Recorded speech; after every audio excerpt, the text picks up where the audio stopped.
قرباني ساروی نه فائدہ اغستل فائدہ اوچتول دا جایز دي او کنه دي جایز. ډیر خلک داسې وي چې د اختر نه سورې مخ کې ساروی راولي نو بیا هغه ساتي په دغه دوران کې یو زناور داسې چې هغه نه خلک فائدہ اوچته دغه فائدہ اغستل روا دي او کنه دي روا جایز دي او کنه جایز. صرف او صرف دو صورتونه داسې دي چې په هغه صورتونو کې دغه زناور نه فائدہ او اغستل اوچتول دا جایز دي. دین علاوه اس قسمه صورت سره دغه زناور نه فائدہ اوچتول جایز نه دي. اول صورت دا دی چې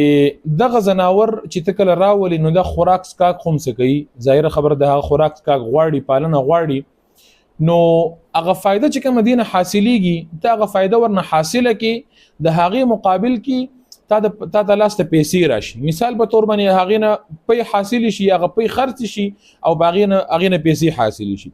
د قشانتي ک د سوارلی وچ باغې من سواری وشي د هغه نه پیسې حاصل شي. د قشانتي ک څوک پټې پکري پټې چې کوم حل چلی نو هغه پکې هغه نه چې کوم پیسې حاصل شي دغه پیسې را واخلي او واپس دغه زناور د لپاره په چاره کې په خوراک سکا کې استعمال کی. دا یو صورت سو چې دی صورت کې فائدہ اوچتول نه جایز دي. دویم صورت دا دی چې دغه زناور نه که دغه فائدہ اوچته نشي نو د سره هغه ته نقصان رسیږي هغه ته تکلیف رسیږي. مثال په تور باندې باز نیم زناور داسې وي چې هغه په ولا زناور دي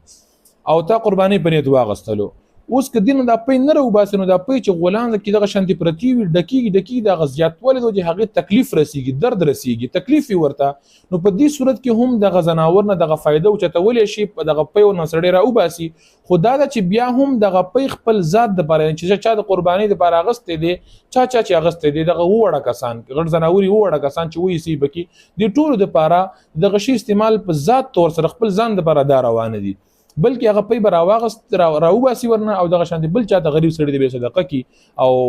نو دغه دوه صورتونه داسې دي چې په دې کې د زناور نه فائدہ اوچتول شي د قرباني چې کوم ساروي وي. دین علاوه هیڅ قسمه هیڅ صورت سره د قرباني زناور نه فائدہ نشي اوچتول.